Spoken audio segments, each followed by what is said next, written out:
everyone.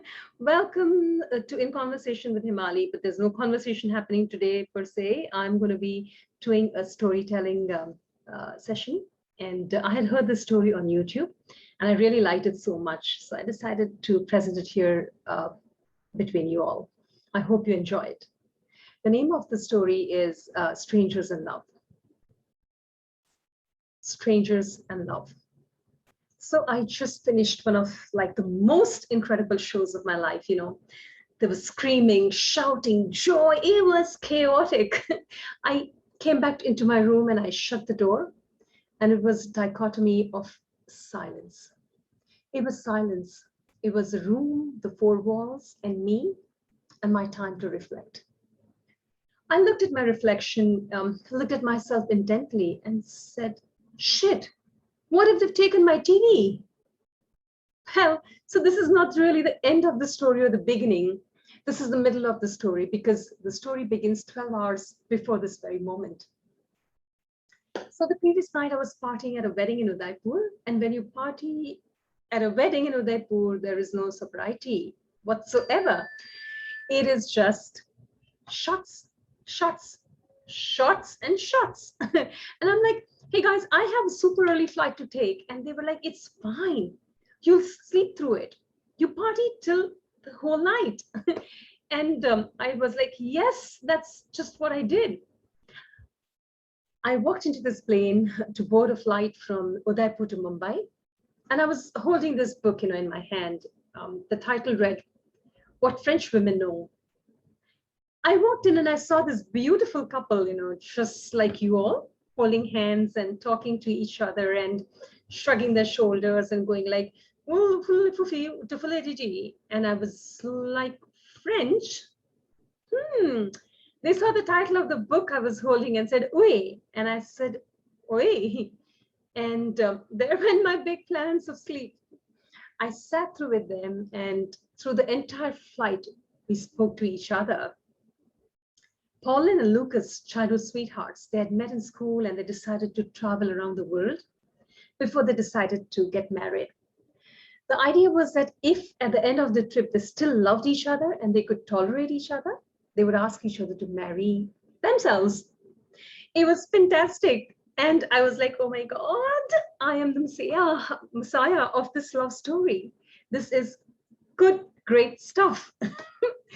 So I asked them, what's their plan and how India, and they were like, oh, so Bombay is our last stop. And then we board a flight tonight to go to Paris. And then we'll see what happens. So I said, what's your big plan? What are you going to be doing in Mumbai? So they said, we are going to the international airport. By the way, at that point of time, we did not have this cool, swanky bypass to the airport. So it was really far away. So yeah, but they said that they were going to drop their bags there and go to the gateway of India and catch an Indian meal. And then Pauline looked at me and said, I look like really hairy because I haven't waxed and we are kind of hungry. So we'll try to fix in everything. I said, 1 second, I am the messiah of this love story.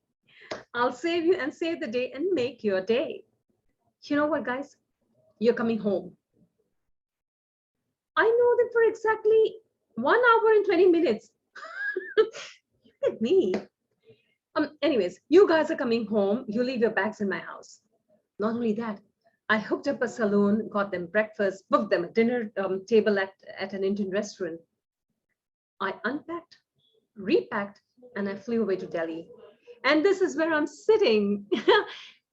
I just gave two strangers my house keys, and I don't know why I believe they will steal my TV.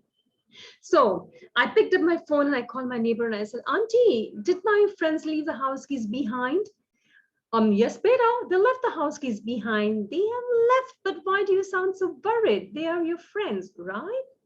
Yes, of course. Okay, I'll see you tomorrow. Bye-bye. So I boarded the flight the next morning and I'm so nervous. I was so nervous while I was putting in the keys and slowly turning the door open. And guess what? I saw my TV. I was so happy. But under the TV was a note, and they said, "We have traveled almost half the world, and we have experienced hospitality from all over. But there was something special about your hospitality, and thank you so much for showing that Indians care beyond their call of duty."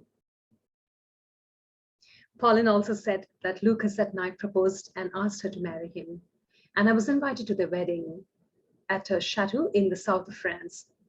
And now I couldn't make it for the wedding, so I felt really bad. But the following year, it was Mum, my brother, and I who visited Paris. We were invited to this home, introduced to Lucas and Pauline's family and extended family.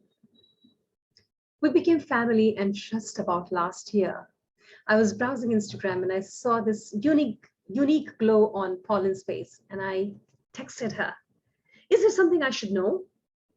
And she said, "Yes, in a few months, you are going to be a godmother." So well for me, I just took this free fall of trust, and I found love, and I found a family. Thank you.